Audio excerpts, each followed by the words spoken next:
মানুষ যা কিছু জমা করে, গাড়ি বাড়ির পিছনে মানুষ কি ছোটে না ভাই? ছোটে ছোটে ছোটে। ওই সকালে ঘুম থেকে উঠে মাঠে যাচ্ছেন, সন্ধ্যাবেলা বাড়ি আসছেন, একটু সম্পদ করছেন সন্তান সন্ততিকে ভালো রাখার জন্যে। যারা ব্যবসা করছে, সারাটা দিন ব্যবসার পিছনে দৌড়াচ্ছে, ইনকামের পিছনে দৌড়াচ্ছে, সহায় সম্পত্তি করছে পরিবারকে ভালো রাখার জন্যে। মানুষ ইনকাম করতে করতে কোটি টাকা ইনকাম করছে, মানুষ জমি কিনতে কিনতে পুরো গ্রাম কিনে ফেলাচ্ছে, অথচ মানুষ মারা যাওয়ার পরে তার থাকার জন্যে কয় বিঘা জমি লাগে? কথা বলে না, কয় বিঘা জমি লাগে? আপনাদের অঞ্চলে বোধহয় 3-4 বিঘে লাগে। কতটুক লাগে? 3.5 হাত জমি লাগে। একজন মানুষ দৌড়াচ্ছে, কত সম্পদ করছে, সম্পদ করতে করতে কত সম্পদ সে নিজেও জানে না। আর আমার আল্লাহ বলছেন হুয়া খায়রুম মিম্মা ইয়াজমাউন। বান্দা যত সম্পদ জমা করেছে সব সম্পদের চাইতেও কোরআনের দাম বেশি। সুবহানাল্লাহ সুবহানাল্লাহ, কোরআনের দাম বেশি। কোরআন জিনিসটা এসেছে দুইটা মাদ্দা থেকে, ধাতু হচ্ছে দুইটা।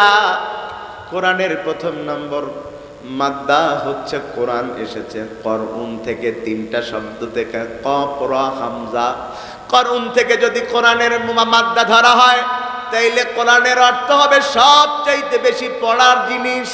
পৃথিবীতে কত কিতাব মানুষ লিখেছে, কত লেখাপড়া মানুষ করেছে, কিন্তু কোরআনের চাইতে বেশি পড়া কোনো কিতাব আল্লাহর জমিনে আর একটা খুঁজে পাওয়া যাবে না।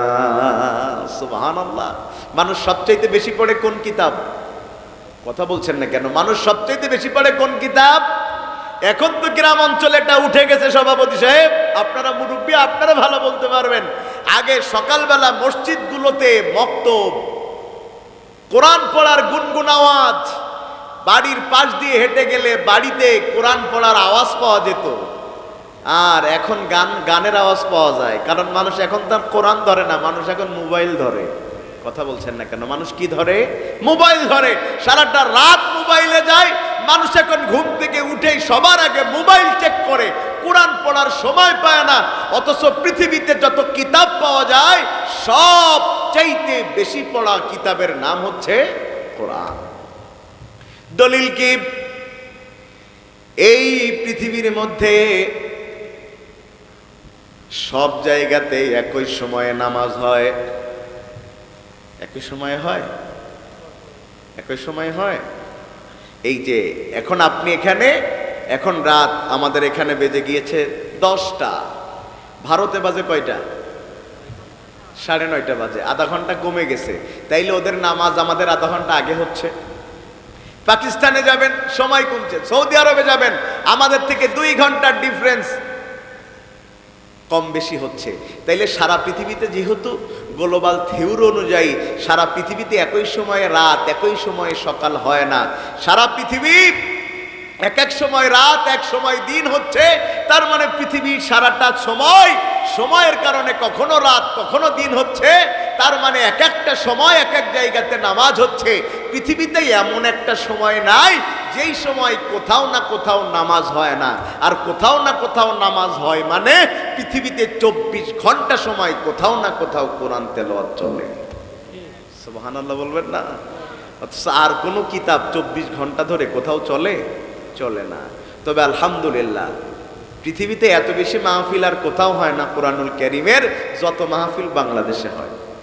সুবহানাল্লাহ। এই পৃথিবীর সবচেয়ে বড় কোরআনের মাহফিল হতো চট্টগ্রামে। আর সেই মাহফিলে দিনের পর দিন 50 বছর ধরে তাফসীর করতেন আল্লামা সাঈদী সাহেব। শত শত মানুষ মুসলমান হতো, সারা পৃথিবী থেকে মুসলমানেরা আসতো, লক্ষ লক্ষ মানুষের ঢল নামতো সুবহানাল্লাহ কোরআনের কথা শোনার জন্য। তাইলে পৃথিবীতে কোরআনের চাইতে বেশি পড়া কিতাব আর একটাও নাই। 2 নম্বরে কোরআনুল কারীমের মাদ্দা যদি হয় করনুন, করনুন মানে হলো জমা করা, করনুন মানে হলো একত্রিত করা।